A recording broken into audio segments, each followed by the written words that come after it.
Assalomu alaykum hurmatli tomoshabin, kanalimizga xush kelibsiz. Videodan to'liq xabardor bo'lishni istasangiz kanalimizga obuna bo'lib, video roliklarimiz ostiga bir donadan like va podpisatsiya tugmachalarini bosib qoldiring. Durdona Qurbonova O'zbekistonda taniqli aktrisa bo'lib, bundan yoshligidan millionlab yuraklarni zabt etgan Durdona Qurbonovaning tajribali holi ko'plab muxlislarni qiziqtiradi. Chunki qizning o'ziga xos ko'rinishi, ulkan iste'dod va faol hayotiy pozitsiyaga boy. Biz uning ishi, bolaligi va shaxsiy hayoti haqida keyinroq gaplashamiz. Bolalik va yoshligi. Bo'lajak yulduz Quyoshli Toshkentda tug'ilgan. U yoshligidan san'atga tushishga, kameraga tushishni yaxshi ko'rardi. Ko'zguda o'z aksini ko'rish uchun soatlab vaqt sarflashi mumkin edi. Shunga qaramay, u ota-onasiga boy, muvaffaqiyatli va mashhur bo'lishni qat'iy aytdi va ular qizini barcha harakatlarda qo'llab-quvvatlashadi. Durdona oilasida faqat 4 ta bola bor. Ularning har biri to'g'ridan-to'g'ri yoki bilvosita ijodkorlik bilan bog'liq. Masalan, qizning singlisi vokal bilan professional ravishda shug'ullanadi. Maktab o'qituvchisi sifatida qiz havaskorlarning chiqishlarida faol ishtirok etdi. Maktabni tugatgandan so'ng Durdona madaniyat kollejida o'qishni boshlaydi. Hozirgi vaqtda esa davlat universitetida tahsil oladi. Bir necha yillar davomida qiz Instagramdagi shaxsiy akkauntida professional rasmlarni joylashtirdi. Hozir u professional model maqomiga ega. U bir necha bor o'zbek jurnallarining muqovasida chop etilgan. Birinchi muvaffaqiyati qizga kollejni endigina tugatganida keldi. U filmlar va seriallarda suratga olish bo'yicha takliflarni qabul qila boshladi.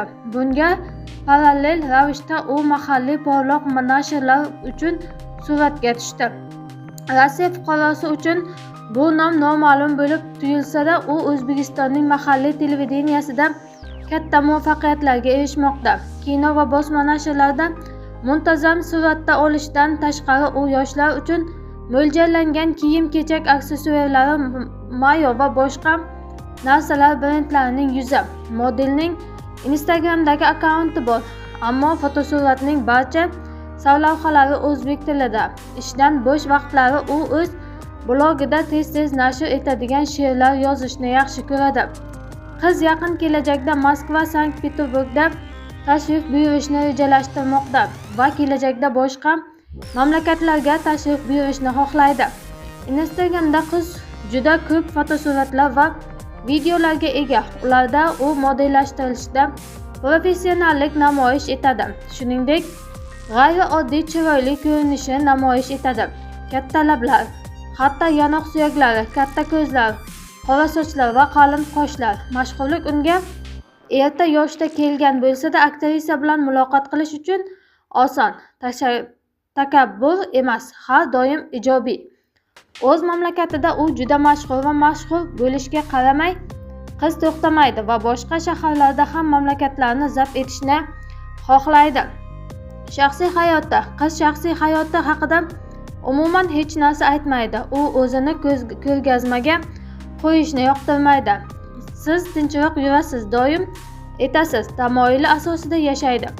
Kuzatuvchi muxlislari filmni suratga olgandan so'ng qiz doimiy ravishda o'sha yigitdan ulkan guldasta olishni payqashdi. U Durdona qat'iylik muxlis yoki uning sevgilisi kimligini taxmin qilish mumkin. Ma'lum, qiz bo'sh vaqtlarda oilasi bilan muloqot qilishni yaxshi ko'radi.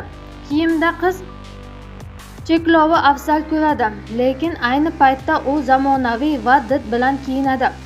Odamlarda u mukammal birlashtirilgan ko'rinishda mos soch turmagi va professional bo'yanish bilan namoyish bo'ladi. Durdona haqida boshqa qiziqarli ma'lumotlar. U hayvonlarga yordam berish uchun ko'p vaqt, mablag' va kuch sarflaydi. Bir marta u hatto xayriya tadbiriga kirish uchun nufuzli rejissyor bilan filmni suratga olishdan voz kechishi kerak edi. Uning sevimli mamlakati O'zbekiston, chunki bu yerda u iqlimni va u yerda yashaydigan xayrixoh odamlarni juda yaxshi ko'radi. Qizning oilasi, xususan o'zi ham islom diniga mansub. Aktrisa ijtimoiy tarmoqlardagi barcha sahifalarni o'zbek tilida olib boradi. Durdonaning hayoti optimist, qorong'i narsa yuz beradigan ham u keraksiz salbiy filmlardan mavhum bo'lishga ham vaqtni foydali o'tkazishga ham harakat qiladi. Ish bilan shug'ullanish, qiziqarli film tomosha qilish yoki xarid qilish. Qizning g'ayrioddiy sevimli mahsuloti bor. U g'ayrioddiy ramka bilan quyoshdan saqlaydigan ko'zoynak to'playdi. Uning kolleksiyasida o'nlab juft bunday ko'zoynaklar mavjud. Uning fe'l-atrofi ekstraksiz, ya'ni uning ko'plab do'stlari bor. Agar siz uning fotosuratlarini boshqa odamlar ko'p bo'lgan shaxsiy blogda ko'rsangiz, buni taxmin qilish oson. Mashhurlik to'lqinida qaramay Durdonaning yulduz kasaliga egallanmadi. U hech qachon muxlislarini birgalikda suratga olish, avtograf yoki suhbatdan bo'sh tortmaydi. U katta va kichik oilani, o'zi o'sgan oilani orzu qiladi. U haqiqatdan ham ko'p bolalarni xohlaydi. Ota-onalar taqlid qilishning haqiqiy namunasidir. Uni 3 tilni biladi: o'zbek, rus, ingliz. 21 yosh uchun qiz allaqachon ko'p narsalarga erishgan, ammo uning ta'kidlashicha, bu chegaradan uzoqroq. Uning maqsadi dunyodagi mashhur bo'lishdir.